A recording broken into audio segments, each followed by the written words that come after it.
So we're live. And I got my bubbly. I got a couple things today, actually. I went out, just went to some grocery shopping, and I got to talk to my mom and my aunts this morning. Actually, a few of my relatives showed up, which was actually really cool. And let's get a drink so we can actually start this. So, how I thought I'd start this is, well, hopefully when people come in, we'll get some conversations going and figure out what we're going to do. I got some stuff to show you that I picked up, and I want to respond to a few of my, what I used to do was actually kind of respond to a few of my, my viewer messages, and I haven't done that in a while, and I do apologize, and I don't get a chance to go on very much because I usually do this live, so I do respond that way. So let's check out viewer mail for a change and go from there. That way, if anybody wants to chime in, if you're here, I would really appreciate that. And after that, yes, I have Blu-rays to show you that I picked up today, and actually some pretty cool stuff that I found at the most surprising place. So here we go. It says, from NFX, said, "What up, Aaron? Talking about boutique titles. Boutique titles. Just picked up Mad Men and Vinegar Syndrome. Nice. That's a really cool one. It's a Blu-ray DVD combo pack. Cool night shots. Also picked up Synapse Suspiria. Well, I got to get that one, actually. Synapse Suspiria. Hey, Brian, how's it going, dude? I'm going to be showing some stuff, and I'm also doing some kind of some viewer mail that I'm kind of catching up on, which I hope is not going to be too boring. And then we'll get into different topics. I actually am sporting tonight my stay-at-home kind of I will kind of show you my Walking Dead. So yeah, I picked those up tonight because I still watch The Walking Dead. I'm one of those people. Actually, I don't have Suspiria yet. I do have to get that edition. I hear it's really good. I just got Steindl last night. Brian, did you see my video from last night? Or at least see my Instagram photos? Because I got a massive haul yesterday, which I'm super excited to dive into. Have you gotten to watch many of the Vinegar Syndrome titles yet? Because I've gotten 3 of the 4. I'm gonna really wreck this name, and I do apologize. Peter Cacchiola. Thank you for all the info on boutique movie collecting. I used to keep my collecting to thrift shops and oldies.com, but now I branched out. Hope to catch one of your live streams soon. Me too, Peter. I really hope you do. You guys wondering what I got? I got a couple cool things. I missed the live stream by Scholar. Scholar's usually in there, actually. Hey, Aaron, do you have One Step Beyond set? As I recommend the release from Film Chest. Yes, I do have One Step Beyond set. I'm not sure if it's a Film Chest release or not. I'll check that out after, actually. Also, would recommend the timeless media release of Science Fiction Theater. I don't have that one. That one I do not have. Night the Demon's Heron. So glad you put this on my radar. One of my top 5 favorite films of all time. I think, Brian, you were a real big fan of the Night the Demon release. Have you dived into it yet? I haven't got the chance to. Ordered it directly from Powerhouse Indicator as a result of this post. Oh, no, thank you. Oh, tell Powerhouse I sent you, Hank. My French release, which has great transfer and a beautiful book, but this set has way more in the way of extras. It's in the trees. It's coming. Boredom Strikes said, do you think you'll order Christmas Evil for Vinegar Syndrome? I'm super stoked about that, Boredom Strikes, because if you don't have the Christmas Evil edition from Vinegar Syndrome, and everybody on here, I assume you've got it because it's awesome.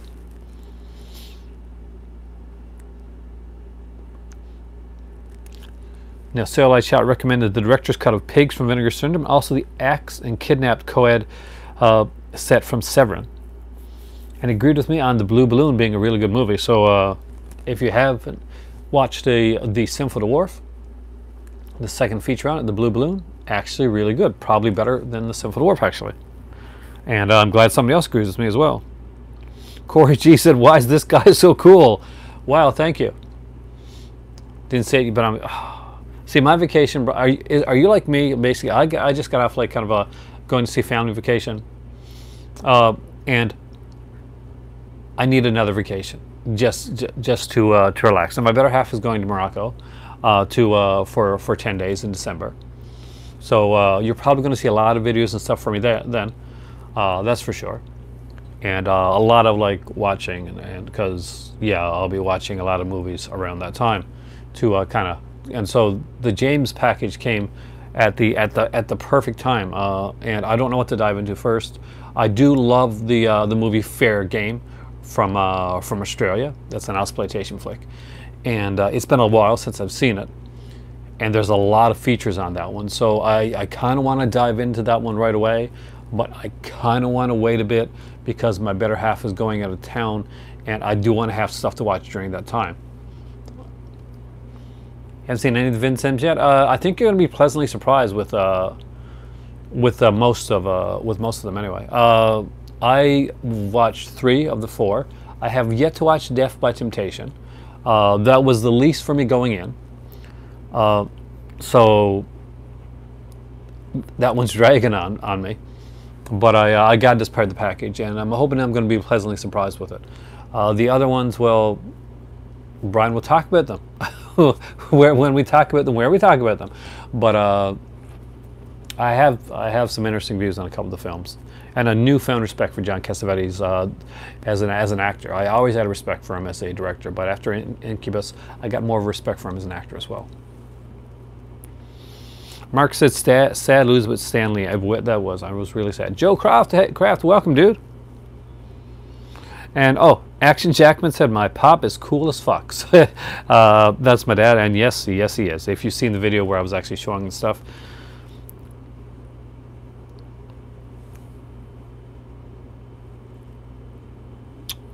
So those are a few. I'll look at a few more later, but I'll show you what I got today. There wasn't like a big lot. I went to the local Giant Tiger, which is if you have a Giant Tiger near, you know what it is. It's not quite like a Dollarama, but it's like kind of like they do get in like a lot of different stuff, like kind of a lower, not a dollar store stuff, but kind of an in between. The Sartana set. I asked my better half for the Sartana set for Christmas this year, so I'm hoping that she's taken these massive amount of hints that I've given for the Sartana set. I do I'm actually going to be streaming a video sometime this month with Jace to talk about westerns and spaghetti westerns, talk about the western genre in whole. Jace actually I would consider much more versed on westerns. I've seen more than I have, but I'll give my my dollar store opinion on that when we make that video. And I'm actually super looking forward to that. Now Brian is in here, and anybody that doesn't keep up with the Just the Disc podcast, I really do recommend that you do so, because it gets better every time. And Stephanie was here last time. If you guys were here last time, Stephanie from Just the Disc was here. Now they did the Bad Ronald Trilogy of Terror one, and recently also did one with Raven, another one with Raven as well. And I always love the ones that he does with his daughter, because I have a kind of a pure, like, just super cool love for when people do stuff with their like to involve the kids in a good way. And he did Prehistoric Kazam. I haven't watched I haven't listened to that one on yet, and I want to. And of course Pure Cinema, and congratulations on the Beverly thing. So if you want to find out more about that, yeah, Blood Harvest and Incubus, yeah, they're fun films. One of them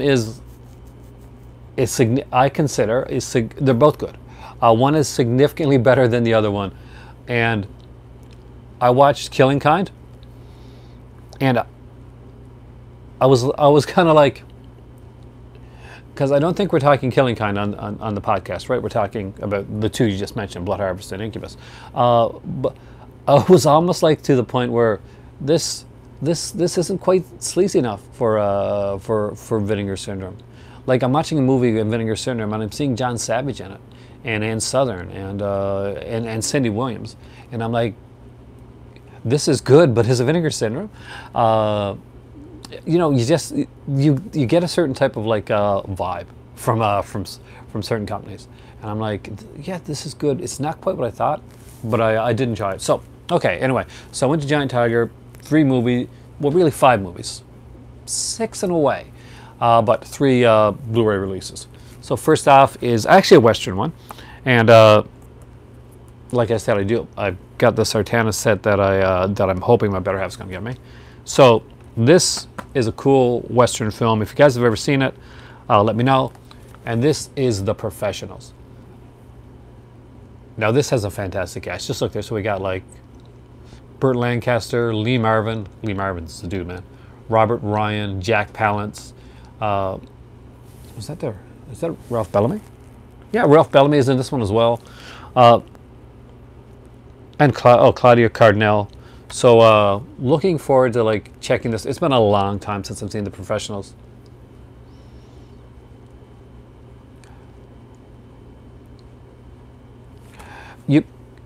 You should be psyched about it. That is awesome. So I'm going to open this up on here. And if you're not watching Pure Cinema Podcast, watch it. Brian and Elric do amazing with that. I actually found out about, I didn't realize originally, I was listening to Brian's Just the Discs podcast, and I was listening to Elric's podcast. Actually, I think it was called Killer POV first, and it became Shockwaves, right? Because, yeah, I've been listening to you guys for a while. And I came across Pure Cinema, and I was really into it. And I didn't pick up right away that the twain had met. But I did after. So I'm a little bit slow on the uptake, I guess.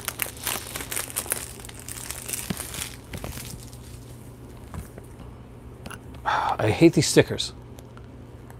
So I'm guessing this is just going to be, it's kind of heavy, but I think it's just going to be a Blu-ray. I don't think it's going to be like a DVD Blu-ray combo pack for The Professionals, especially considering you know. Well, it's a cute little like there's two of them actually, kind of those Blu-ray, you know, welcome to Blu-ray type booklets type of thing. Get the full high definition picture with Blu-ray disc. Wow, not Blu-ray disc. It's so weird now. My better half like is a huge fan of 4K. She got like 2001 the 4K edition for Christmas from my dad, and I brought it here, and I had to stop her from like kind of wanting to watch it before. Hey Venom, how's it going? Apparently the 4K edition of 2001, if you're a huge fan of 2001 and don't have a 4K, it may make you want to get a 4K because it's that good. So it's actually pretty standard. You know, it's a picture from the outside. So you know, early on, you got a lot of Blu-rays kind of did that, and this one is from Columbia Pictures, so not bad. Now the next two I got are from Shout Factory. So this adds my Shout Factory collection, and they actually have some features on them. So this is the double feature, the Jackie Chan double feature, Battle Creek Brawl, which I know under another name actually, and of course City Hunter. Now I'm pretty sure that Battle Creek Brawl was called, oh God, it was called something else here in North America. I'm trying to remember the name of it. Do you guys remember? It was his first like North American film. Now the thing about it was that the things that make Jackie Chan really like kind of popular, the stunts, the like kind of the crazy actions that Jackie Chan does, he wasn't really allowed to do. Oh, hey Raven, how's it going? We are talking Jackie Chan right now. I'm not sure, Raven, if you're a fan of Jackie Chan. My kids used to watch something called the Jackie Chan Adventures. It was a cartoon show back in the day. No, my oldest kid did. But this is early Jackie Chan. This is before he became famous over in North America. Of course, that would be with Rumble in the Bronx, a movie that ironically was shot in Vancouver. But this was the first film that he made over in North America. They pretty much made him like kind of rein in any Jackie Chan-ness. You do definitely have to show some of the cool Jackie Chan stuff. Maybe not this one. This is an early one. And they did try and originally, the Big Brawl. Thank you, Leroy Green. I knew you'd be here for this. So they originally tried to kind of like focus Jackie Chan as a more, what's the word? Oh, dry skin. As a more adult, like kind of like martial art, not at all, like, but like more, there was more cursing and stuff in the early stuff. But Jackie Chan's videos, like his movies, became more family friendly. Definitely became more family friendly. Oh, they are really? So this one actually has features. I'm surprised. So it's an interview with Jerry Weintraub and actress Kristen Bell, and there's interviews on City Hunter and Tactical Trailers as well. Hey, Betty White. So yeah, this is kind of cool. So it has like, I'm guessing you got this, Leroy. You got to have this. You are definitely the type of guy that's going to have this one. So this is on the inside. I love this inside cover. It does, Stephanie. Actually, my cousin actually is a huge Jackie Chan fan, and I'm pretty sure I once got one of them to. Okay. You think that's good? I got some better stuff coming. Well, I got one more Jackie Chan one coming to show you guys. A new book, that will be awesome. So I also grabbed this one here, which I know Leroy will have, and that is the Jackie Chan in Crime Story and Jackie Chan in The Protector. Yeah, I know the Eureka ones are really nice. I mean, that's something I might double dip on actually, Leroy, because that's actually really sexy looking. So is Project A. Those are some really nice looking sets.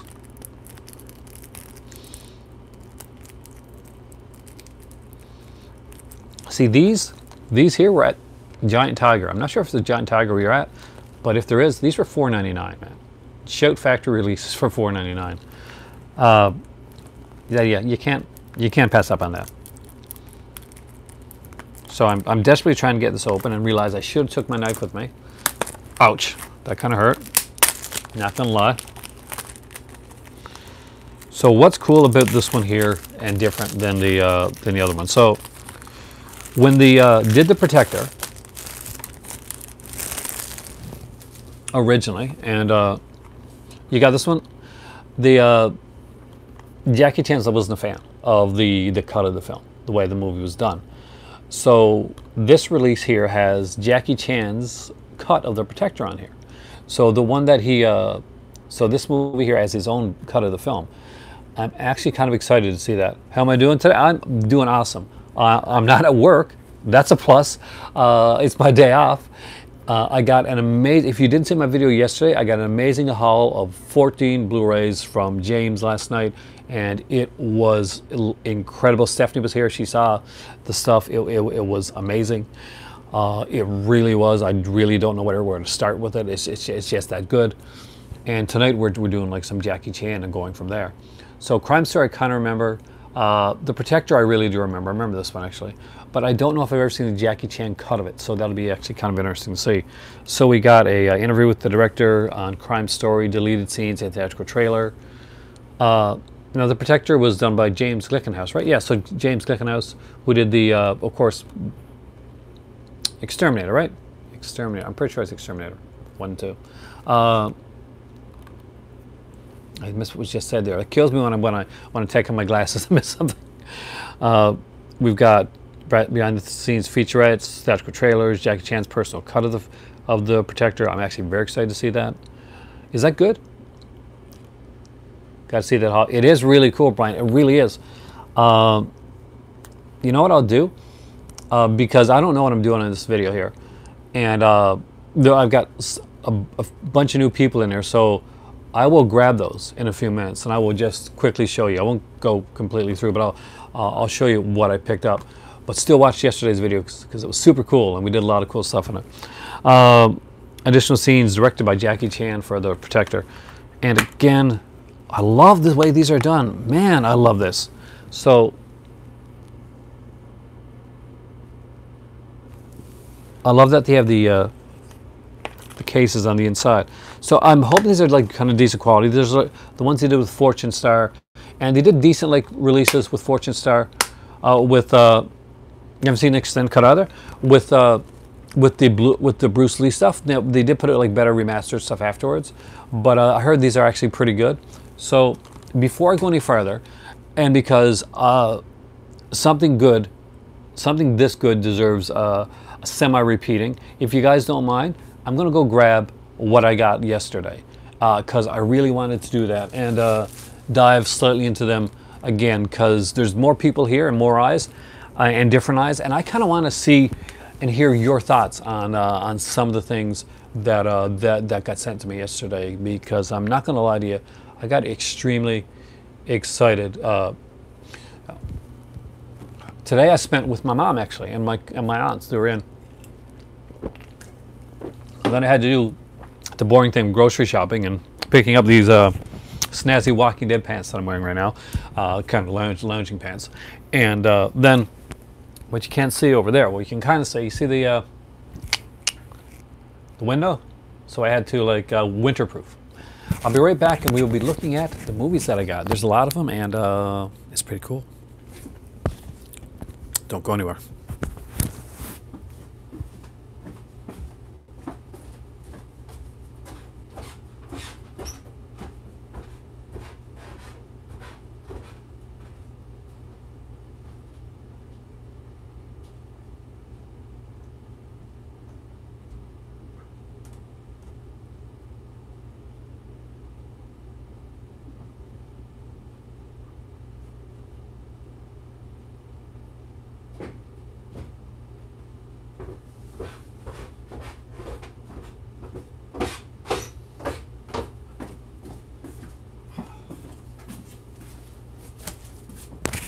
So if you kind of saw the way my arm was hooked there, then you're gonna know that yeah, there's a few things here. Don't quite know where I'm gonna start, but I want to leave certain things here last. Start with some of the cheesy stuff. So let's start with the TV series. Leroy will appreciate this one. And I'm actually excited to have this because I used to watch this when I was younger. It didn't only last a season. This came out from Kino. And all these are ones that James sent to me, actually, by the way. So this is The Master. Now, The Master, of course, stars Lee Van Cleef and Sho Kosugi and Timothy Van Patten. This was a cool kind of like cheesy show that came on back in the 80s. It really kind of was supposed to highlight like Sho Kosugi as much as it did Lee Marvin. Lee Marvin was sick at the time, so a TV schedule was kind of like easier for him to do, and they had like a stuntman that would come in and do like a lot of his like the action scenes, and it is hilariously obvious that it's a stuntman. So Raven, basically, if you were watching me in this video right now, and I just walked off camera for a minute, and then I walked back on camera, and I was like 3 feet taller and had an afro. It's that obvious, really, but it's cool. It's cool. Oh, you got this one, Brian? So yeah, so I was excited to get this one. I actually really didn't know that that was going to be sent my way, and so stoked. So next up, oh yeah, Bill Conti was the man for a lot of those themes, man. This one's kind of cool. This one's kind of different. Pull out the afro. What you don't understand, Steph, we don't know, Steph, actually, is that back in the day, I had long hair and didn't have an afro, but I definitely had the curls. I had a lot of curls until basically to the point when that I got frustrated, and I cut my hair short, like basically cut the curls out of my hair. But I had like that because I'd wake up in the morning. And I kid you not, I don't know if you've ever seen the movie Young Einstein, but like I looked like Yahoo Serious, like when I got up. And for one of many reasons, some of my college friends nicknamed me Animal. I had long hair that just everywhere, and that and a drink called Croctails, which I won't talk about right now. You do, really? I saw that in theater, actually, and it was part of the whole like. I guess the Australian invasion, but yeah, that was literally what a couple of my ex-girlfriends used to call me because of the hair thing. Anyway, so next up is The Boneyard, and if you're thinking, hey, that looks like a satanic poodle, you're right. That is a satanic poodle, and which kind of looks like Phyllis Diller a little bit. Does that mean? Yeah, Yahoo. Do you remember Yahoo Serious? Phyllis Diller, Norman Fell, Ed Nelson's in this one. Good cast, actually. This is actually a code red. Oh, really? This world's getting smaller than you'd think, man. With a ton of features for a code red release, actually. But Boneyard, cool, cheesy stuff. For the guys that like the Western stuff that I showed off, like when I showed the professionals first, though you guys are pretty quiet about that. Nobody saw. I don't think either nobody liked it or nobody saw it. The Good, the Bad, and the Ugly. So this is the Kino release for the Good, Bad, and the Ugly. This is from a 4K master, so really interested in checking this one out. It's got both editions, both the 69-minute and the 72-minute version of the 72-minute. Sorry, 79-minute version and the 62-minute, 162-minute version. See, somebody loves the professionals. I'm glad it's getting some love. So this one I don't remember. I know I've probably seen it, but I don't remember seeing this one. James thought it was hilarious that I did not remember this movie. So, and this is one called The Being. I do not remember The Being, but it looks completely like something that I'm going to love. There's a cheesy monster. Martin Landau is in it. Jose Ferrer is in this film. And, oh, did you, this? I've listened to that. Then I have to re-listen to, oh, you talk what Good, Bad, Ugly, right? Because you like the Westerns. I got to re-listen to that then. Because I've listened to that. That was the two-parter. The Carpenter was a two-parter. That was like a big one. Yes, that is Jackie Kong. And Ruth Buzzy, who is called here. And I talked about this last night. 70s sex icon. Ruth Buzzy. Ruth Buzzy. Sex icon. Really? Does anybody remember Tom and Ruth Buzzy was any sort of sex symbol at all? Because this dude does not remember that. If that was a thing, I did remember that. No, it's actually written on the back of here. It says here, 70s sex icon Ruth Buzzy. And I'm like, funny is sexy. Funny is definitely the way, Steph, that half of my I got half of the relationships that I got. I'm gonna go with being the funny guy, because I didn't have the Brad Pitt thing. Next up is Death Smiles on a Murderer, and this is an early Joe D'Amato one, so it'll be like a bit on the titty. That does not surprise me. Oh, you're going to go on the funny side. See, Banana Man.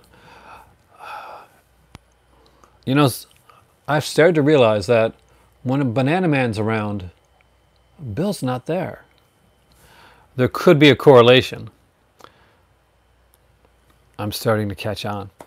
Death Smiles on a Murder, the Joe D'Amato, early Joe D'Amato film, before he got into like the kind of more like the super sleazy stuff that he did, because he did do, more adulty stuff, like really adulty stuff. But Death Smiles on a Murder, actually I do remember liking this one. I love Kinski, and I'll watch anything Kinski's in. And this also has what's her name? Oh, Ua Allen in this. And I think I totally pronounced it wrong. But anyway, she was in Death Lays an Egg, and she was, the main, she was Candy in Candy.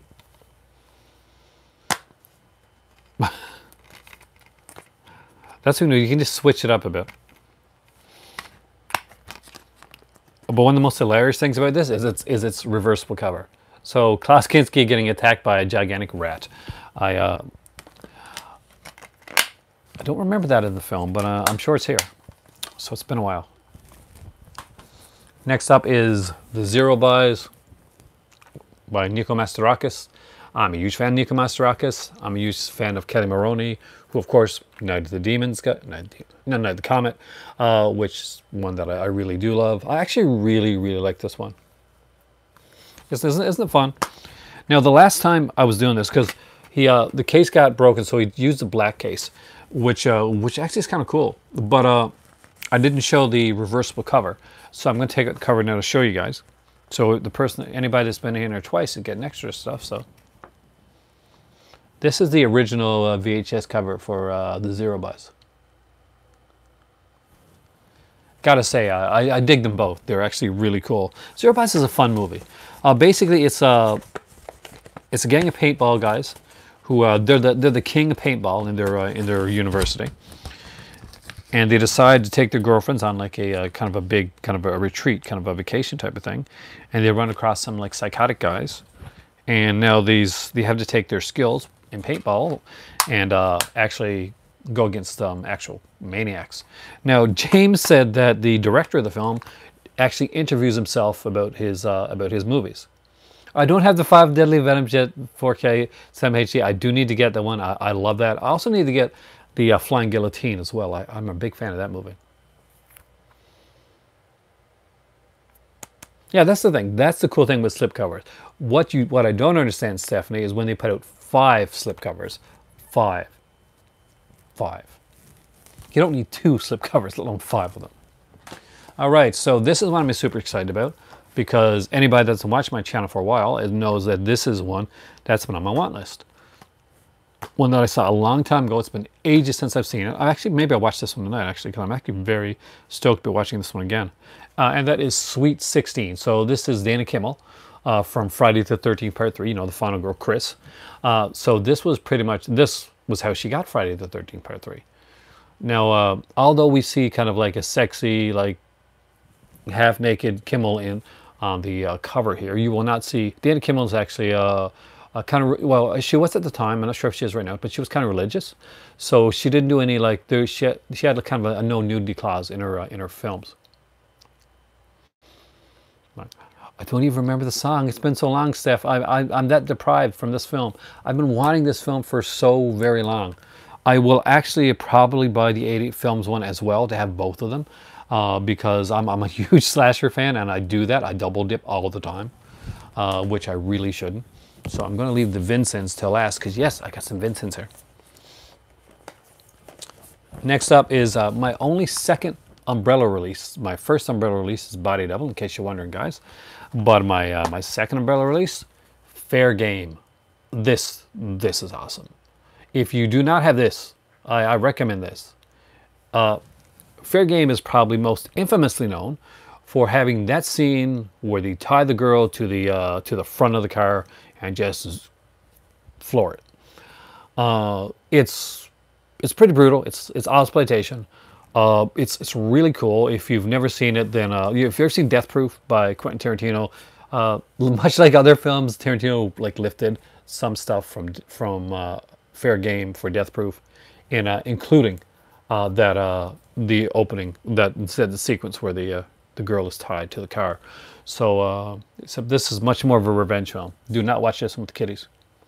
Do I prefer mono tracks over sound remixes of movies? I will always go for the mono track first. If there's a 2.0 and a 5.1, I'll go for the 2.0.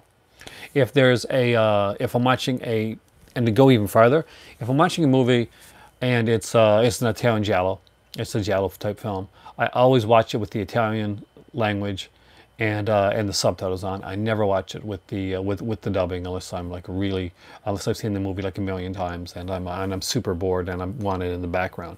Usually giallo, I'm like glued to the screen no matter how many times I've seen it, and I want the subtitles on. I find it better that way. Good question, by the way. Please ask more questions, guys, because this makes this one go easier. So this has a ton of features. So look here.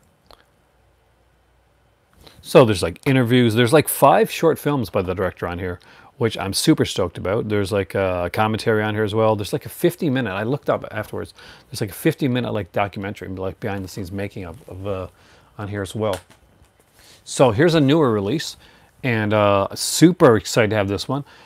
Some people are going to find this one too cheesy. Send me a website. Cool. I won't. Did you put it in the link in the comment section, or did you put it on the thing up here? If you put it in the comment section, I'll see it a lot easier. I'll probably have to sometimes I'll get links on like website links and stuff. Same 4K. The only way I'll go for like newer ones if I know like they really cleaned up the audio and it's something that needed to be fixed.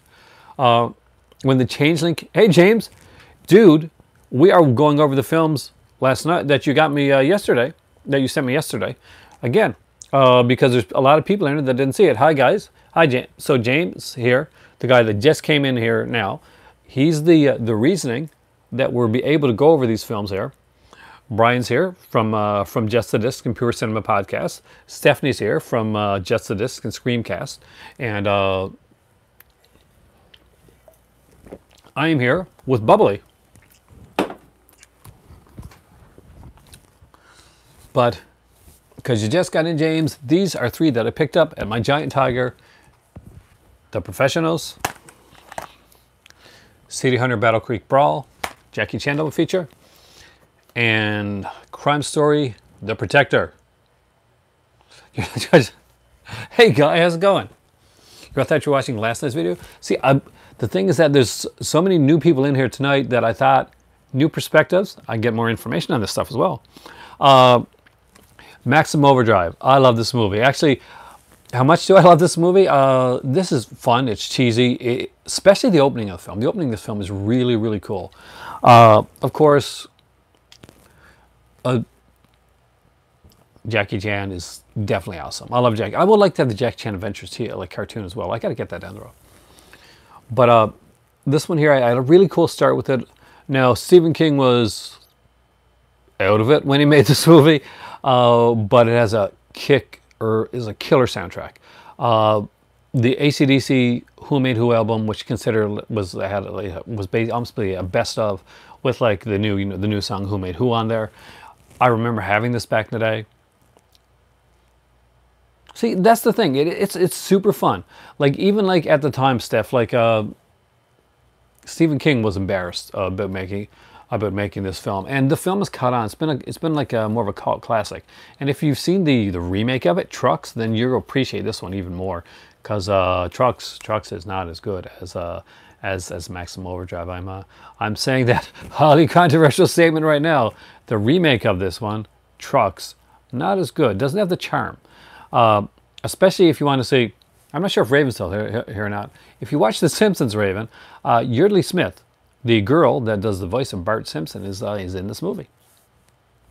Actually, yeah, got a pretty big part too as well. And Emilio Estevez playing the same character Emilio Estevez played in every 80s film. You know. Oh yeah, it did actually. It's called Trucks. I got it. I don't know if I got it now. I used to have it. It shows a truck with like a. Oh well, okay. I'm still got to figure out how the recording thing works. So you guys got to let me know about that. Features on this though, guys. Pick this up.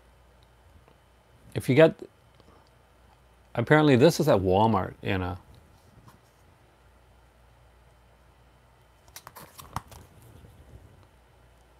You've been doing some research, man. That's kind of cool. You should do a video on that, on color timing, because I would watch that. And we need more of those scholarly videos, and less of like me, who sometimes does not feel so scholarly. So, Ryan Turek actually is one of the people on the commentary on this. See, Steph's already down for that color timing. 4K, you make the video, say hi to me.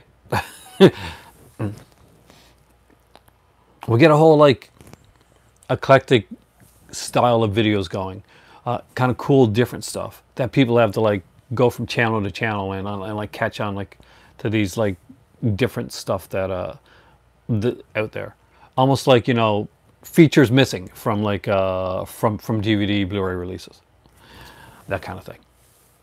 I'm sure Bill will be all over that. Bill will be like, color restoration, yeah.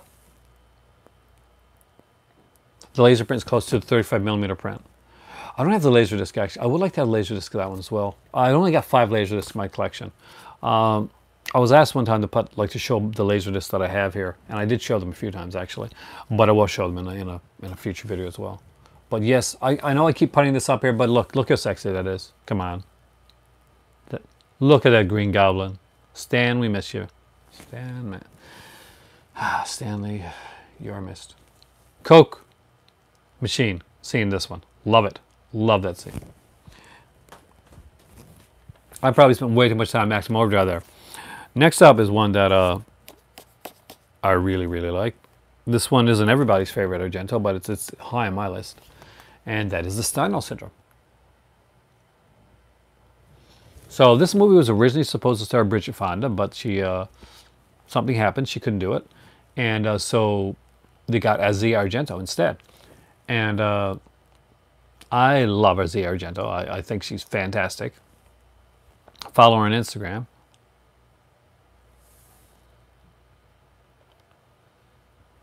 Was older formats compared to HD releases, and the difference sometimes too.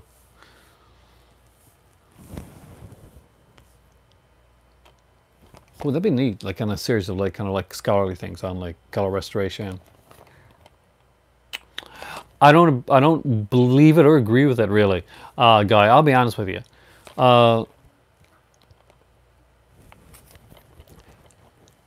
There's a controversial thing about Asia Argento. In that she was with the guy when he was like, I think he was like 17 or 18, whatever, something like that. It was on the, you know, something happened. I'm not gonna lie. I'm strongly behind Zia on this one. I do think she was actually taken advantage of and extorted. I don't normally, because I wouldn't say the same thing about like other. Maybe I'm being a hypocrite. Because if it was anybody else, I wouldn't. But with Asia Argento, no, I don't think so. I think that was kind of a one-time type of thing and mistake. There's my Asia thoughts anyway. I don't normally talk about that stuff on here. I really don't, but I do like her. Yeah, there was the photograph. Now the thing that's what got me. Is that I was really kind of like shocked and taken aback. But if you look, I looked at the photo, and it's her looking, and this could be just my perception of it, out of it, like completely out of it, and this dude like smiling his butt off, and looking like he's a guy taking a selfie, that's super happy about what just transpired. Where she looks like she's glossed really out of it. That was my like thought when I saw it. You know, everybody, you know, when they look at a picture, they may have a different perception, but that's what I got from it. And I hope I don't offend anybody or anything when I mention that, but it was brought up and it was asked. So, but that's kind of what I took from it. But yeah. I kind of regret mentioning it. Aziz in that a lot. The whole heart deceitful. Such a strange problem. I don't know. I don't think I have actually. I've seen Scarlet Diva, which was kind of like about her early years. Well, they had a relationship with Anthony Bourdain. Do you mean like the chef? Well. They had a relationship, and unfortunately, Anthony Bourdain like died. Tragic, you know, it was tragic. But they seem to had to have like a really great relationship. So not a lot more to say, but that part of it actually. She's pretty punk, and she had a pretty rough life growing up. Her father was Dario Argento. Her mother was Daria Nicolodi. Hey, sexy monkey, how's it going? So that's and they didn't always get along. They didn't get along a lot. Argento actually loved killing Daria later on in his films. Just look at Opera. But yeah, that's she went through some hard times, and if you watch Scarlet Diva, you're going to see exactly how hard of a time that she went through at times. And there was times when she was pretty messed up on things like going with drugs and with experimenting with different things. But yeah, but she managed to get through that, and become stronger, and she had to deal with the Harvey Weinstein thing as well. And there's a guy that that I have zero for. I truly, yeah. I won't say on the off chance that there are younger people watching. I will not say what I would do with Harvey Weinstein if I met him in a dark alley. Let's just say this guy would be the person walking out. So there we go. My God, that's so serious. I got so serious. As the Argento in Steindl Syndrome, which is a really good movie, by the way. Beautiful visuals in this film. I'm sorry, I got on a tangent.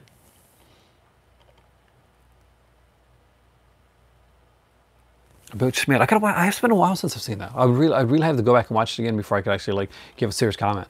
But if you haven't seen this, really check it out. What's really cool about this, I gotta open this up. Tough but fair. I try to be. So this is the inside cover. I love this. If you love art, then you will probably love the Steindl Syndrome. It's a different film. There's also a rough sequence in this one here, because the killer in the beginning of the film, there's a killer that's a kind of a rapist killer. There's a great scene, like the special effects are done by special effects maestro Sergio Stevoletti, and he also directed The Wax Mask, which was supposed to be like a collaboration between Argento and Bava. Mary Bava, but Bava passed away. You know, the Steindl Syndrome was like has this really amazing shot where the killer shoots someone, and I think it shoots someone through the head. And we actually see kind of like the vision where like as the Argento was like, she's there as well. And she actually like sees like through the hole in the person's head. It's a pretty fantastic sequence. There's also a scene with and this is not giving anything away. Steindl Syndrome, basically, look it up. It's actually a real phenomenon. There's a sequence where she's in an art gallery, and the painting, she kind of goes into. You just got to see it. It is beautifully shot. So what's really cool about this one is that. And aside from having a cool little neat little book and the Blu-ray and DVD, actually there was a 2007 edition of this which had some really good features on as well. So rather than you know, lose those, they also gave us a third disc with the 2007 featurettes on there as well. So kind of be interested in checking that out. I do think that they deal with the psychological aspect that spoke about in one of the featurettes, and I kind of want to see that. Now, one thing James let me find out that I didn't know was that Scorpion and Code Red, they're doing like these really cool, like yeah, they were really big in the day, and they were a huge part. Like, let's be honest, Anchor Bay, you know, was, you know, with William Lustig, kind of started this whole trend. He started bringing out the Evil Dead, umpteen editions of Evil Dead, but he brought out Halloween, and then he started doing like Hammer, and like the Hammer collection. So he ended up leaving there and starting up his own one, which was Blue Underground, and they started to do like some amazing stuff, and you got to see some incredible releases coming up from Blue Underground, releases like Torso, Django, a lot of films like that. But then for a while, it seemed like there was a lull. Maniac and Zombie, yeah, that's a 4K release on Maniac, isn't it? Or 4K, or maybe it's a Blu-ray of a 4K with the 4K master. I can't remember. I got to get Maniac and Zombie down the road. The things I got Zombie, but those are such good releases. I can't buy like 5 editions, so I got to buy one. House of the Evil Dead and Halloween Steel Tins built. Yes, they did, and then if you probably can't see it over there now, but I do have a couple of the Anchor Bay Steel Tins. I got the Hellraiser and the Halloween 5 Steel Tin. But yeah, they seem to be making a comeback, and it's with those like 3-disc editions with the CD soundtracks and the extra features and the thick cases, kind of like Grindhouse does. They're more feature. Oh, but how can they have more features? Maniac had so many features on it. The Joe Spinell story was incredible. Like that's when people ask me like, should they wait to get the the other edition of Maniac a ways back when there was like a 1-disc edition and there was like the big edition. Oh, the Repo Steel Man Steel. I never got that one, actually. I just looked up on those at a Montreal Comic Con. But if you, yeah, Blue Underground really, really made a serious comeback, and I'm glad. And their comeback, their releases kind of remind me like of the Grinders releasing soundtrack. Oh, nice. I love soundtracks. I love when movies have soundtracks. Tenebrae had an amazing soundtrack. I listen to that like all the time. Now, the only question you got to ask yourself is which zombie do you get? There's like 4 or 5 different covers, right? So you got to choose which cover you want. So, because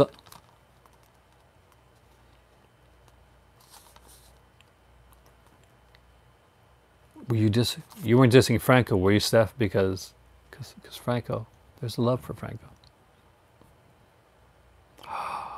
I would kill for the Ilsa set. So, James, guys, back in the early day, yeah, I know, but at least it's quality stuff. Franco's quality stuff. Hey, Tom, and yeah, I love the Jackie Chan. But anyway, I remember the first time I saw Ilsa. Me and my cousin Raj, right? We're renting some movies, and we rent Ilsa, the first one. I think we rented maybe the first 2. It was on VHS, and we're watching it, and it gets to the scene, and nowadays it's become so iconic with us that I'll just randomly like blurt it out in the most inappropriate places, and I'll turn over to Raj and I'll say, "I have this curse," and I don't have to go any further than that. But if you've seen the movie Ilsa, then you know what the guy's curse is that has Ilsa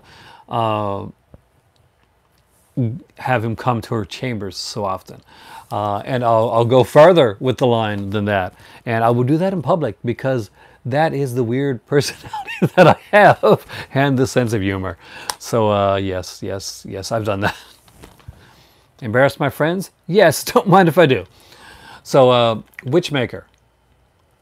Does this cover not look like kind of like a Rue Morgue magazine cover, you guys? Because this really does look like a Rue Morgue magazine cover. That's what I get when I look at this. I think Rue Morgue. I think like Chris Alexander years Rue Morgue magazine, or maybe the Javanki years as well. But that that drawn, like beautiful artwork picture. See, that is incredible. I haven't watched this one yet since I got it. Got it yesterday. So not yet. And see, this is cool, and but back in the day, this would have been what Code Red would have released. Like, we wouldn't have got anything like this. We would have just got this. And you know what happened? A lot of people that probably bought it with this would not have bought this. Earthy. I was into Wiccan when I was in college. I'm not gonna lie, I actually was. So I very much Mother Earth, and and also had the cutest girls. So there. So yes, that is the truth. I love the cover for this one as well, and that is Human Experiments.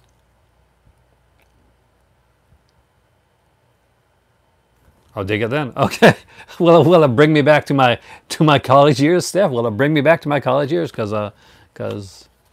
that's not too bad.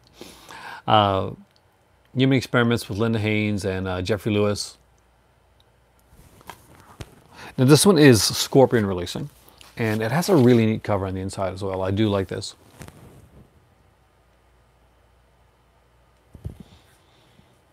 A journey into terror and madness. Linda Haynes, Human Experiments. So here we go. We got this very cool artwork here. The cover. This was apparently was put out in the Katrina Nightmare Theater line. So there's the Katrina Nightmare Theater edition on here as well. So you can play it with that. Usually where she does like a kind of an opening and an ending type of thing. Sometimes she will do interviews in character, because Katrina is like was a wrestler in WWE, but more prominently in TNA, or Impact Wrestling, I guess it's called now, where she played the character of Winter. And it was like a vampire, bisexual character. It was just a strange character. Witch sort of character too. But I love this cover. I really do. Love this. So what do we got left? We got Vincent left. So everybody that stayed, Brian, if you said, oh, you're going to see some Vinegar Syndrome stuff, and one of them's out of print. I hope this is not seeming too much like a rerun of last night, but I wanted to get like new aspects, new thoughts in, because I went through these, when I went through these last night, I was looking at them for the very first time. So if you watched last night's video, you do get my reaction, my honest, like serious reaction of seeing the movies, what I was pulling them in the box, seeing them for the very first time. Oh yes, there's an out of print Vince in here. But first off, the one that's not out of print, but is really, really cool. And definitely not one to show the kiddies. And that is Sweet Sweetback's Badass Song with Melvin Van Peebles. I haven't seen Death by Temptation. I know I've seen it. I know, actually, maybe I haven't, actually. No, dude, I love cover. I'm sorry if I do, if I don't, hopefully I didn't bore you, but I do. The cover art is, if I get blown away by cover art, I got to get into it. So this one here, fantastic film. I told the gonorrhea story last night, so I won't get into that again. But if you want to know the gonorrhea story behind Sweet Sweetback's Badass Song, basically he was with a girl in the film, and she gave him gonorrhea. He applied for like basically to you know, damage on the set, and got money for it and bought more film to continue making the movie. So great film. Actually, Mary Van Peebles, a very young Mary Van Peebles, is in this movie at the beginning in a, I guess, a semi-controversial sense for some, but early blaxploitation film. So what is the out of print one? Whatever could it be? It's one that I wanted. It's one that I was going to get, slipcover or not. Now, you can get this one, of course, with like all the Vinegar Syndrome stuff, most of them, you can, unless they're really gone, you can get them without slipcover. But once the slipcover is gone, that's it. They don't bring them back. They just put the movies back as regular. make a movie. Yeah, and in a few years, I actually may be moving from here. You don't have many more videos, yeah. I told the gonorrhea story last night. Yeah, my videos, always a little extra. Hopefully they don't give you that, but always a little extra. Terror. So yes, this is the slipcover.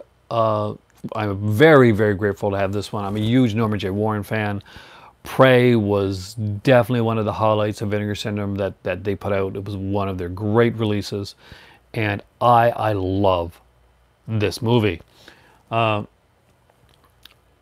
as always, when asked, yeah, well, you can get it without the slip, but this here, what you're looking at, the slip right here, 'tis no more. It actually went out pretty fast. It's probably in a few years. I wasn't going to talk about it a lot, but if I do move again, it will probably be to our place in Morocco. So we do have like a condo in Morocco, and we do also have like a farm area as well. Yeah, this is like no, the movie's not out of the, you can still buy this one actually, Brian, if you don't have it. And if you haven't got this one in Prey, honestly, definitely grab it. I can't believe that Demon Wind still, I thought Demon Wind would go right away.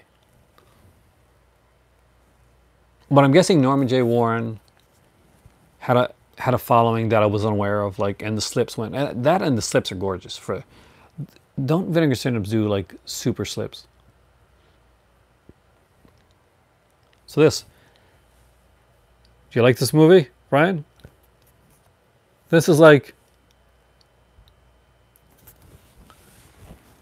if you watch Suspiria and you said, hey, I'm going to make my own. I'm going to make my own Suspiria. And you get Terror. So yeah, and I dig that. But yeah, this is Again, a gorgeous release. They put a lot of work into this. There's always ones that I'm always surprised that. Yeah, they do. I gotta agree. So when it comes to the best box sets that are out there, that's Arrow Video. When it comes to the best slips, hands down Vinegar Syndrome. No one comes even close to either one of them. And that, I mean, like, we've gotten some good box sets from other people. Oh, Jack Frost is awesome, man. And the thing is that I love the fact that they're putting out those lenticular ones that, yeah. Oh, yeah. You can tell I love the Vinegar Syndrome stuff. The Indicator stuff. Indicator does some great box sets, and they do put some amazing stuff out there. I just think Arrow's got, at this point, got a big variety. Watch Me As a Kill. Actually, I do have Watch Me As a Kill. I got it here on on my Shameless releases. I don't know if you guys have noticed or not, but I've actually moved around some of my films. So if you look in the background now, here, there used to be like the red cases that were there. But over there right now is the, as you can see,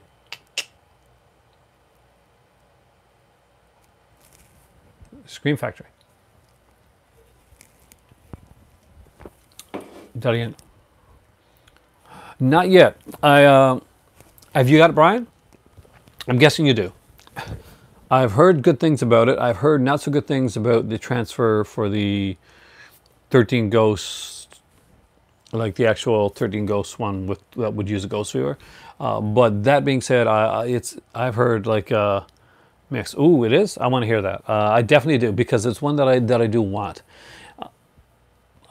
I love William Castle. The second set is not exciting me a lot. I'm not gonna lie. I'm not feeling it. There's a lot of good William Castle stuff, and I was kind of hoping there'd be more. I get mentioned on a podcast? That is awesome. And that kind of blows me away. So you may have misremembered why. Well, I was on the fence because of the. It's okay. Don't take me out of it. There's a couple reasons, but one of the big reasons was the lack of the ghost viewer. Yeah, it was because of no ghost viewer. The ghost viewer thing really threw me because it seemed like, and I'll be honest with you, it seemed like such a simple thing. It was a lack of detail that really got to me. Celebrity, that's it. Next time I come on here, I'll have like the sunglasses and stuff. I love the sunglasses that was it on Twitter? So Brian has new sunglasses, and so I saw that. Yeah, that's the thing. That's what bothered me. William Castle, he's the king of the game. He's P.T. Barnum of cinema, and I did. I used to have like a pair of like really kind of like thinner yellow. I don't know if anybody here watched wrestling ever, but I had a pair of like yellow kind of like Jeff Jarrett style sunglasses at one point. I'm embarrassed to say. Yeah, I did. If anybody knows who that is. So I actually had a pair like that. But yeah, so William Castle is a P.T. Barnum of cinema. He, when you watch movies like Matinee, for instance, that, you know, heavy nods to William Castle in that film with John Goodman's character. To see nothing put in for gimmick-wise, you can't just digitize like a gimmick with that, and you can't say, you know, oh, we're going to put, you know, you can watch it in this version and this version, or you can make your own one. No, see, William Castle was not the Martha Stewart of a cinema. He wasn't like, hey, why don't you guys make your own gimmicks? No, that wasn't something that he did. They could have went. And I know the set is probably really good, and I will probably grab it. I know I'm going to grab it down the road. This is me. I've got all the other indicator sets over there, except for the Bud Boddicker and the Samuel Fuller one, which I do have to get. I do on both of those.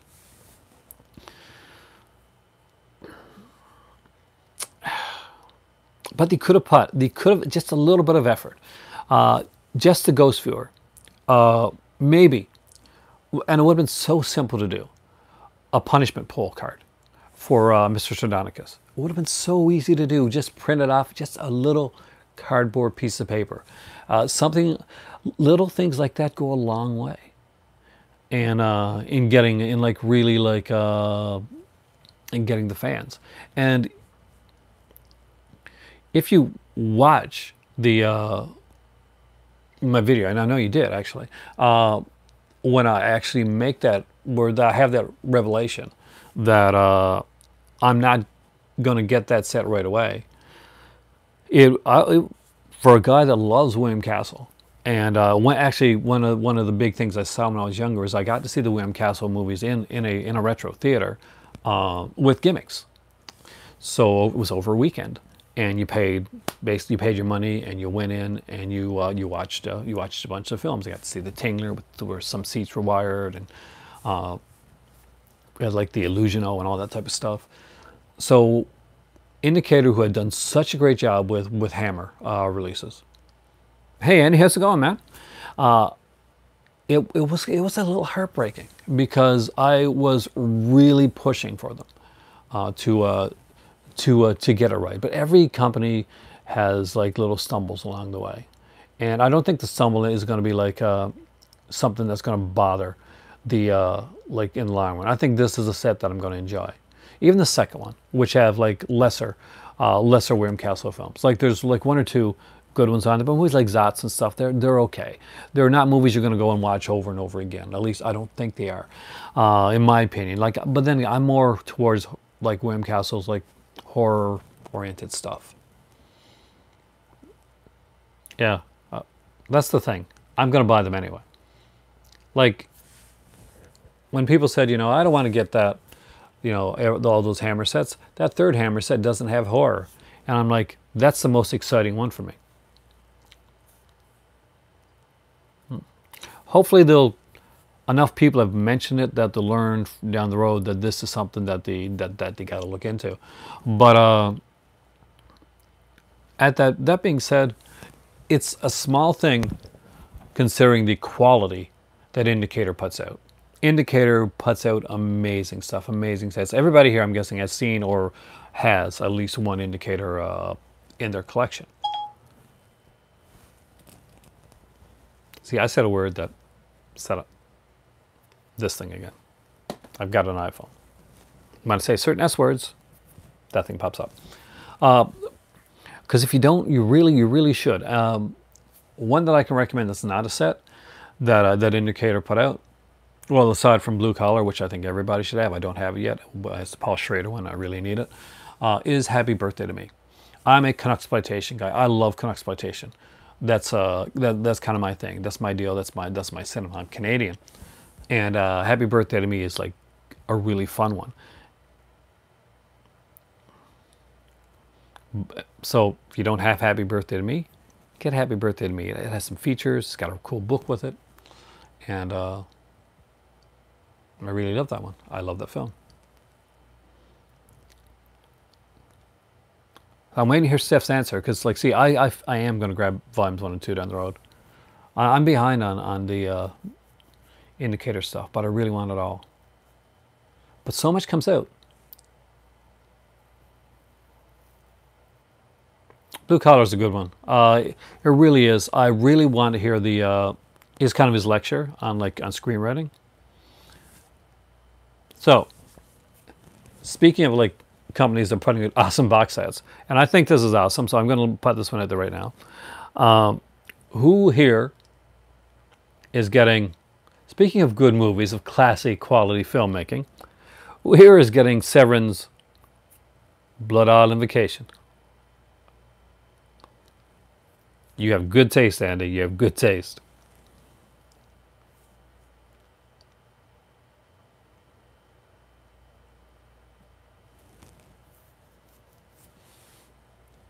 Is everybody getting Blood Island? Are you all getting Blood Island? Is anybody here but me getting Blood Island? See, there's a documentary. You got Blood Island already? See, here in Canada, Brian, it doesn't come out yet. It doesn't come out till December the 18th. So I got it pre-ordered through Amazon. You got it too, James? So what do you guys think? I got to ask. Do you like it? I'm not the films themselves. I know they're cheesy fun. I definitely am going to have to buy Machete Maids Unleashed because I don't have that yet, and it's a must to. It's a must documentary to have with Blood Island. I'm actually really excited about the Blood Island. That's one of the most, and I'm not going to get to Christmas because that's one that Hin's going to like grab and put away for sure because she knows that I'm super excited to have that one in my collection. I like the Eddie Romero films. You're lucky you get to look at it. See, anything that I get now, Brian, like aside from like if I buy like some of these myself, you know, if I'm like, you know, I kind of like this film, and Hin's like, yeah, that's great because Christmas, yank, that's happening. Is it on your wish list? Blood Island is fun, and if you like fun, kind of like cheesy films, like super cheesy films, it even has like the like one that's not really a part of the trilogy, but I guess it's kind of kind of a precursor to it, called Tears of Man. I'm pretty sure that's the name of it, and it's kind of like a.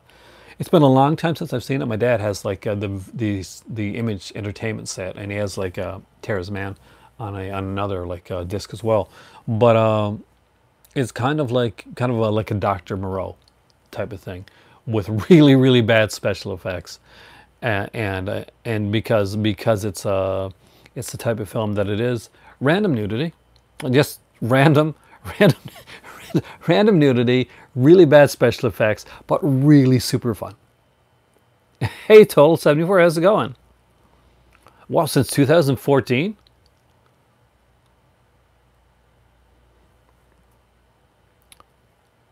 Were those complaints on a certain forum, Brian? Were they on a specific forum that I won't name, but on this forum, just mayhaps they got upset when they got 4 versions of the yeah, I'm not surprised. I think I'll be good. I think it'll be okay. I'll look into it a bit. Well, they're a special kind of special. They're special effects. Trust me, look them up. It's hilariously bad. But my better half, she loves this cheesy stuff, right? She was so impressed with it that because we're on the Severin site, because the Black Friday sale's coming up, right? And we're like going back and forth between Vinegar Syndrome and Severin, and we're hoping, beyond hope, that the postal strike will be worked out before then. But so we're looking at the Severin site, and I show her the trailer to the Blood Island one, and she said, "You got that like pre-ordered, right?" And I'm like, "Yes, I do." She said, "Well, what's the biggest edition that they got of that?" Because Severin sometimes put features on there, but like special editions. So I said, "Well, there's one," and we just found out. It said apparently there's one with a mask, and immediately she opened it up. She grabbed the thing. She said, "Okay, mask for Blood Island." Unfortunately, it was sold out, but that would have been something that would definitely have like been in our in our must-have. We love cheesy films. Today, for instance, when we were talking about some movies that we liked, especially the cheesy stuff, my better half, she mentions Astro Zombies, which is a favorite of hers. Oh, she's into like the cheesier stuff, Brian. See, when we first got together, I thought she was into horror, like super like into horror. But so I would get like hardcore, like High Tension, and like just a bunch of like, and I would get like, I said, wow, she must really be into like this really like scary horror stuff, like the really like hardcore stuff. And I'd be looking for different stuff, like more extreme stuff. So, and like as I mentioned, I think I mentioned on here before, I said, well, I heard the Phantom Killer films are pretty extreme. So I found the 4 of those through, since you couldn't buy them at the time through nefarious purposes. And I said, well, that'll impress her. See, what I didn't know, and I didn't find out till like over a year later, She doesn't like modern day horror. She can like the old cheesy stuff and the Universal, that type of thing. It kind of petrifies her, to the point where we'd hang out. We'd watch a couple of these movies. She doesn't get it. Yeah, he gets excited sometimes. Like when it comes to certain ones, she'll get excited about it, and I get happy when she gets excited because then we can kind of be into it together. But no, she was not sleeping through the first like 6 months that we were like just hanging out. We weren't even dating at the time. We were just friends. But she wasn't sleeping because I would bring over these movies that would freak her the hell out, and then she wouldn't go to sleep after I left. She would be petrified because of these films, which I think is really sweet when I think about it now. But it's hilarious too. Yeah, and also, if you have a girlfriend or a better half or someone that you want to impress with watching movies, don't watch Phantom Killer with them unless they no, just don't watch Phantom Killer with them. Have you seen anybody seen those movies? Really? Never Elm Street. The first one is kind of creepy. It does still have those scenes, though. You know what? One of the girls one girl I used to date back in high school was petrified of Nightmare on Elm Street, and this thing. Yeah, have you seen it, Brian? I just got to ask you: have you seen the film? There's a sequence in Nightmare on Elm Street, and they get crushing movie nerd guys, and they're never impressed. I find that very, very hard to believe stuff. I got a feeling you're probably more the type of person that, like a couple of friends of mine, have people that actually really likes them and just doesn't realize it. That happens to my cousin all the time. And yeah, no.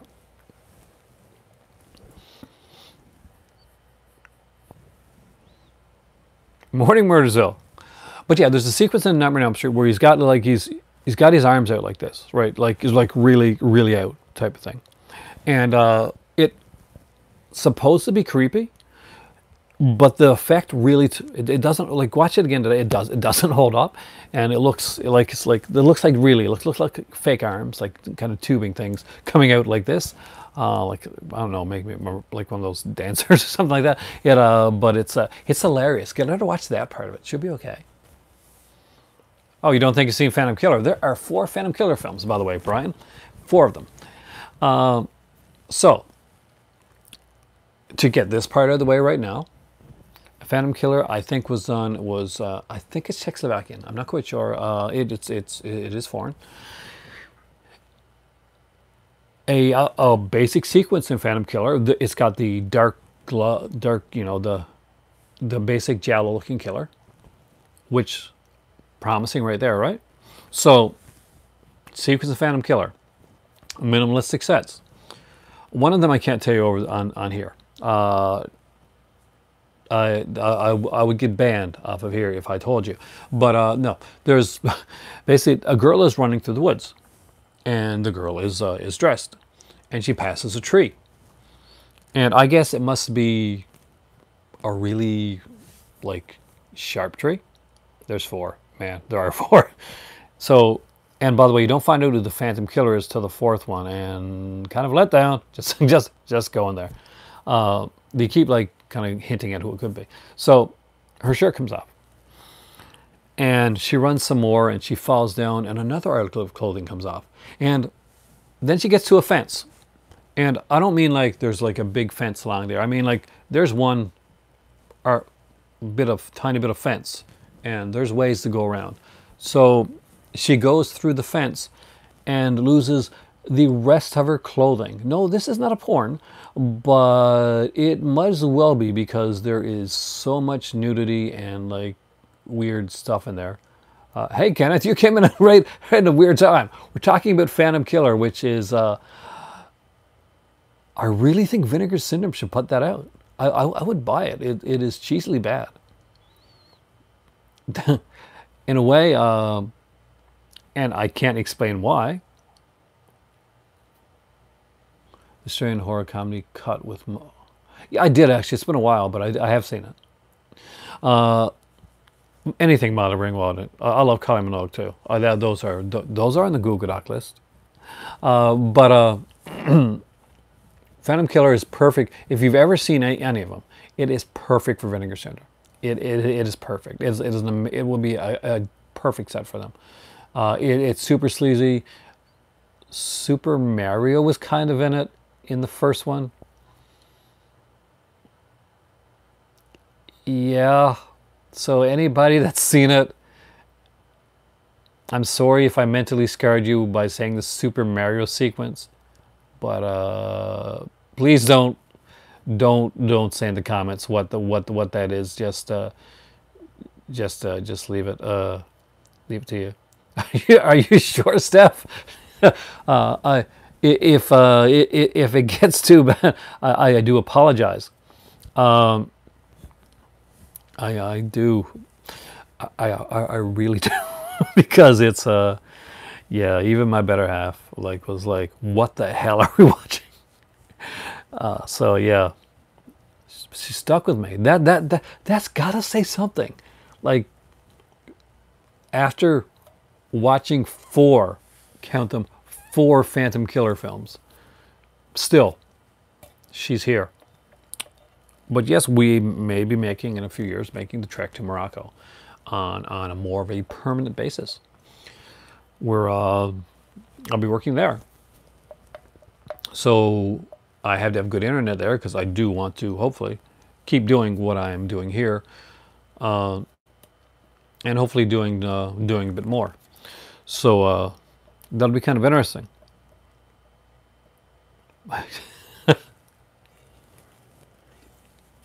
They're interesting. You could look them up. There are places that you can find them without getting the right way, because I don't know if they're available. Are they available to buy? Like maybe from another. When I say Phantom, I think they spell it with an F. I'm not quite sure. I'm gonna Amazon this really quick, guys, because I'm actually kind of curious. So Phantom, not Farm, Phantom, dude. Oh my God! Stop.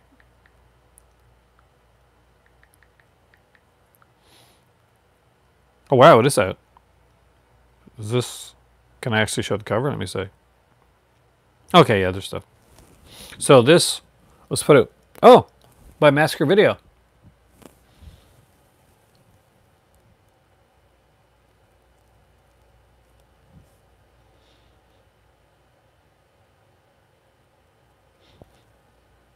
So you're probably thinking, well, that's probably an exploitive cover. No, that's a scene. That's a scene from the film.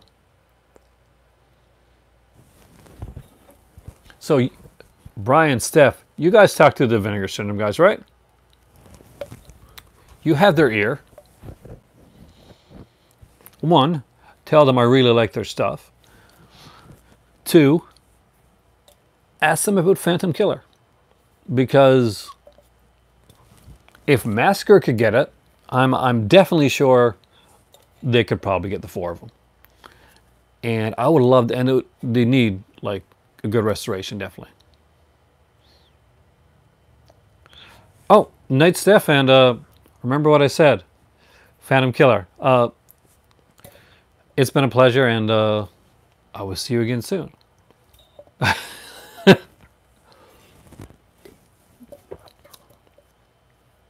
If you talk to the Vinegar Syndrome guys, you have to do it. You have to say Phantom Killer. Everybody that's watching this video later on, if you like quality filmmaking like Phantom Killer, tweet Vinegar Syndrome.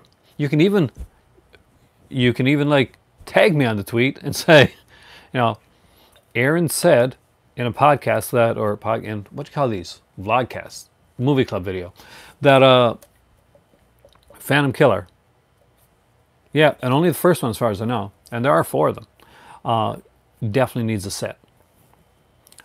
Because if they can put out like randomly, if they can put out the Pono sets And they put out the 2 Pono sets. Then think about a Phantom Killer.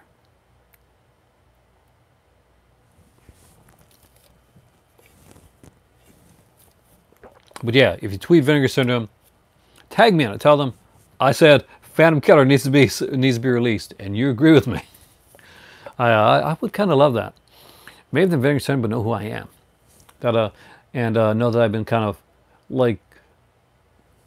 of shilling their stuff for the last 2 years now. When you really think about it, I kind of became the Vinegar Syndrome person.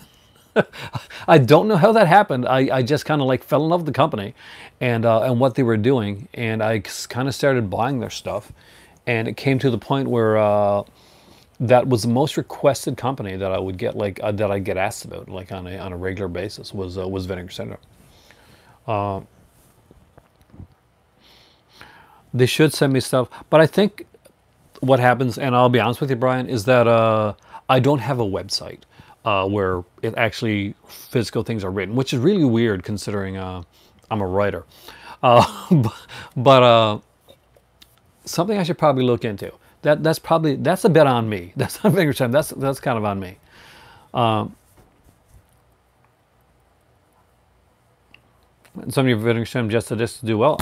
Anytime, man. And when I got them, that this humble person can help out, I definitely will. And I'm definitely looking forward to talking with you, especially Incubus and Blood Harvest. I might have to watch the 88 Films version of Blood Harvest too, before we do it. They should actually. I don't know if they do. I really don't know because I haven't been able. Unlike I do live here in Nova Scotia, so it's not exactly the hub of that. But you never know.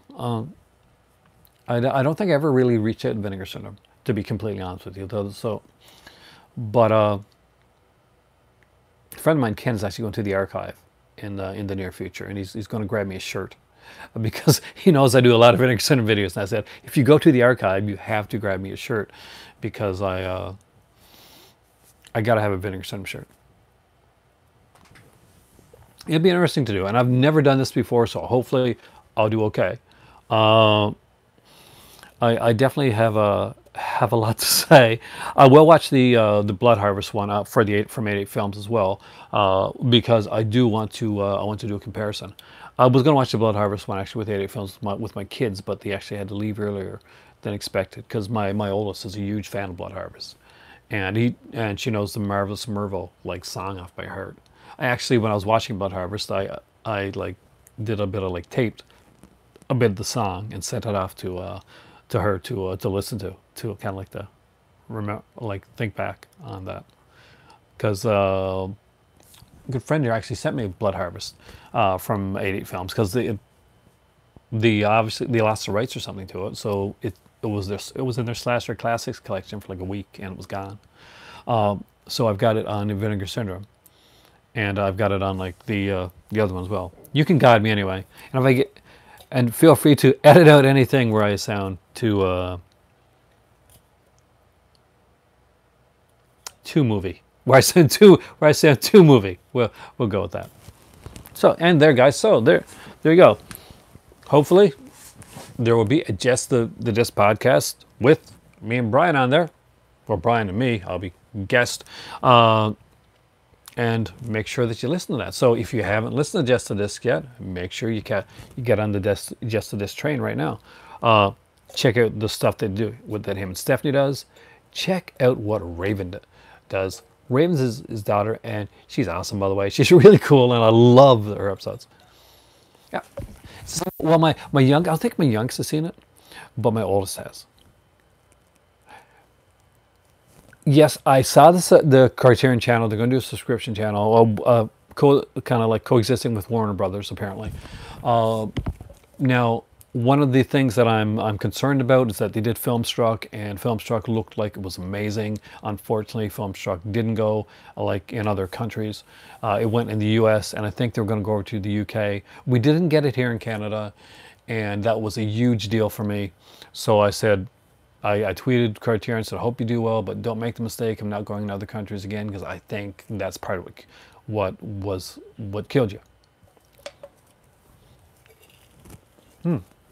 do so. I'm not quite sure what your time frame is there. Like for me right now, for instance, in a minute, I'm actually going upstairs to get some food. It's like 2:21 in the morning. So we'll work out the time frame and that stuff there. Because, man, let her know, man. She does. She really does a great job in there. And you guys play off each other really well.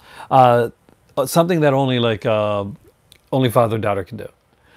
And I dig that. I do respect that because I'm somebody that does have my kids like play an active part, and when they're obviously when they're around. In the videos, U.S. and Canada first. Whoa, Canada! Yeah, I would get that. I got Hulu for 6:22 a.m. in the UK, and you're here watching me, sexy monkey. I salute you, man. I had the Criterion. I had the Hulu channel so that I could get the Criterion. So I get the Criterion like movies around there, and I had to go through hell to get the Hulu channel. There was. I'm not supposed to say this. Shh, don't tell. There's VPNs and like online cards and all kinds of stuff I had to go through. And I really enjoyed Hulu, but then they changed the process and then like it was harder to get. So Criterion Channel in Canada, like to legally get it, yes, I am so there. So guys, at 2:21 in the morning, I am hungry. And if you haven't seen the ones with my kids on it, they do kind of take over, and they're like my youngest knows Korean pretty well, is learning Korean, and my oldest is learning a Japanese dialect. They both are really into like Asian horror and Asian films in general. You basically zone out when it comes to horror, but the other stuff, there's the other stuff. See, that's the thing. That there may be a little bit of horror, but if you follow this like topsy-turvy family circus type of video, you'll always find something. You'll always find something. At least I hope so. Anyway, guys, I am Aaron. Thank you tonight for joining me here in the movie library. You guys are the movie club. This is Bubbly. And as always, none of this could be done without you. You are all fantastic. I need food. I need tea. It is time for tea. I'll see you next time here in the movie club, and have a great night, guys. Thank you so much for coming in. I have had a blast. Thank you all.